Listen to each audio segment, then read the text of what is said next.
World health organisation ਨੇ ਇਹ ਕਿਹਾ ਵੀ ਉਹ ਬਹੁਤ ਕੰਸਰਨਡ ਆ ਜਿਸ ਹਿਸਾਬ ਦੇ ਨਾਲ ਕੋਵਿਡ ਦੇ ਕੇਸਿਸ ਚਾਈਨਾ ਦੇ ਵਿੱਚ ਵੱਧ ਰਹੇ ਹੈਗੇ ਆ। ਪਰ ਇੱਕ ਡਾਕਟਰ ਸਿਧਾਰਥ ਸ਼੍ਰੀਧਰ ਹੈਗੇ ਆ ਕਲੀਨਿਕਲ ਵਾਇਰੋਲੋਜਿਸਟ ਯੂਨੀਵਰਸਿਟੀ ਆਫ ਹਾਂਗਕਾਂਗ ਚ।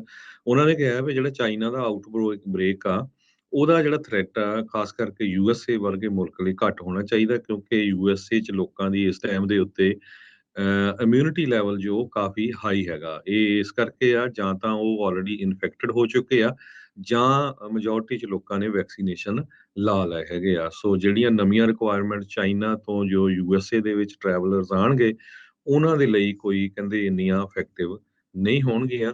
ਪਰ ਇਹ ਹੁਣ ਆਉਣ ਵਾਲੇ ਸਮੇਂ 'ਚ ਇਹ ਪਤਾ ਲੱਗੂਗਾ ਵੀ ਕੀ ਸਿਚੁਏਸ਼ਨ ਬਣਦੀ ਹੈਗੀ। ਜੀ, ਜੀ। ਵਰਲਡ ਹੈਲਥ ਆਰਗੇਨਾਈਜੇਸ਼ਨ ਨੇ ਇਹ ਕਿਹਾ ਵੀ ਉਹ ਬਹੁਤ ਕੰਸਰਨਡ ਆ ਜਿਸ ਹਿਸਾਬ ਦੇ ਨਾਲ ਕੋਵਿਡ ਦੇ ਕੇਸਿਸ ਚਾਈਨਾ ਦੇ ਵਿੱਚ ਵੱਧ ਰਹੇ ਹੈਗੇ ਆ। ਪਰ ਇੱਕ ਡਾਕਟਰ ਸਿਧਾਰਥ ਸ਼੍ਰੀਧਰ ਹੈਗੇ ਆ ਕਲੀਨਿਕਲ ਵਾਇਰੋਲੋਜਿਸਟ ਯੂਨੀਵਰਸਿਟੀ ਆਫ ਹਾਂਗਕਾਂਗ ਚ।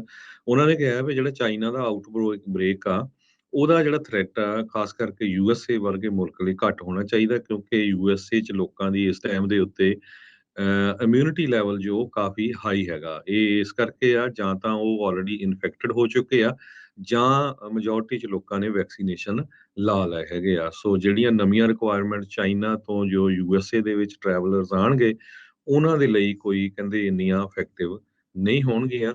ਪਰ ਇਹ ਹੁਣ ਆਉਣ ਵਾਲੇ ਸਮੇਂ 'ਚ ਇਹ ਪਤਾ ਲੱਗੂਗਾ ਵੀ ਕੀ ਸਿਚੁਏਸ਼ਨ ਬਣਦੀ ਹੈਗੀ। ਜੀ, ਜੀ। ਵਰਲਡ ਹੈਲਥ ਆਰਗੇਨਾਈਜੇਸ਼ਨ ਨੇ ਇਹ ਕਿਹਾ ਵੀ ਉਹ ਬਹੁਤ ਕੰਸਰਨਡ ਆ ਜਿਸ ਹਿਸਾਬ ਦੇ ਨਾਲ ਕੋਵਿਡ ਦੇ ਕੇਸਿਸ ਚਾਈਨਾ ਦੇ ਵਿੱਚ ਵੱਧ ਰਹੇ ਹੈਗੇ ਆ।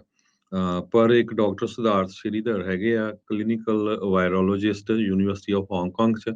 ਉਹਨਾਂ ਨੇ ਕਿਹਾ ਵੀ ਜਿਹੜਾ ਚਾਈਨਾ ਦਾ ਬ੍ਰੇਕ ਆ ਉਹਦਾ ਜਿਹੜਾ ਥ੍ਰੈਟ ਆ ਖਾਸ ਕਰਕੇ ਯੂਐਸਏ ਵਰਗੇ ਮੁਲਕ ਲਈ ਘੱਟ ਹੋਣਾ ਚਾਹੀਦਾ, ਕਿਉਂਕਿ ਯੂਐਸਏ ਚ ਲੋਕਾਂ ਦੀ ਇਸ ਟਾਈਮ ਦੇ ਉੱਤੇ ਇਮਿਊਨਿਟੀ ਲੈਵਲ ਜੋ ਕਾਫੀ ਹਾਈ ਹੈਗਾ। ਇਹ ਇਸ ਕਰਕੇ ਆ, ਜਾਂ ਤਾਂ ਉਹ ਆਲਰੇਡੀ ਇਨਫੈਕਟਡ ਹੋ ਚੁੱਕੇ ਆ ਜਾਂ ਮੈਜੋਰਟੀ ਚ ਲੋਕਾਂ ਨੇ ਵੈਕਸੀਨੇਸ਼ਨ ਲਾ ਲਏ ਹੈਗੇ ਆ। ਸੋ ਜਿਹੜੀਆਂ ਨਵੀਆਂ ਰਿਕੁਆਇਰਮੈਂਟ ਚਾਈਨਾ ਤੋਂ ਜੋ ਯੂਐਸਏ ਦੇ ਵਿੱਚ ਟਰੈਵਲਰਸ ਆਣਗੇ, ਉਹਨਾਂ ਦੇ ਲਈ ਕੋਈ ਕਹਿੰਦੇ ਇੰਨੀਆਂ ਇਫੈਕਟਿਵ ਨਹੀਂ ਹੋਣਗੀਆਂ।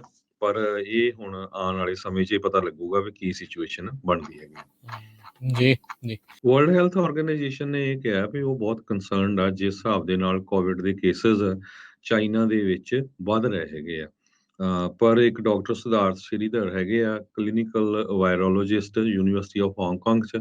ਉਹਨਾਂ ਨੇ ਕਿਹਾ ਵੀ ਜਿਹੜਾ ਚਾਈਨਾ ਦਾ ਬ੍ਰੇਕ ਆ ਉਹਦਾ ਜਿਹੜਾ ਥ੍ਰੈਟ ਆ ਖਾਸ ਕਰਕੇ ਯੂਐਸਏ ਵਰਗੇ ਮੁਲਕ ਲਈ ਘੱਟ ਹੋਣਾ ਚਾਹੀਦਾ, ਕਿਉਂਕਿ ਯੂਐਸਏ ਚ ਲੋਕਾਂ ਦੀ ਇਸ ਟਾਈਮ ਦੇ ਉੱਤੇ ਇਮਿਊਨਿਟੀ ਲੈਵਲ ਜੋ ਕਾਫੀ ਹਾਈ ਹੈਗਾ। ਇਹ ਇਸ ਕਰਕੇ ਆ, ਜਾਂ ਤਾਂ ਉਹ ਆਲਰੇਡੀ ਇਨਫੈਕਟਡ ਹੋ ਚੁੱਕੇ ਆ ਜਾਂ ਮੈਜੋਰਟੀ ਚ ਲੋਕਾਂ ਨੇ ਵੈਕਸੀਨੇਸ਼ਨ ਲਾ ਲਏ ਹੈਗੇ ਆ। ਸੋ ਜਿਹੜੀਆਂ ਨਵੀਆਂ ਰਿਕੁਆਇਰਮੈਂਟ ਚਾਈਨਾ ਤੋਂ ਜੋ ਯੂਐਸਏ ਦੇ ਵਿੱਚ ਟਰੈਵਲਰਸ ਆਣਗੇ, ਉਹਨਾਂ ਦੇ ਲਈ ਕੋਈ ਕਹਿੰਦੇ ਇੰਨੀਆਂ ਇਫੈਕਟਿਵ ਨਹੀਂ ਹੋਣਗੀਆਂ।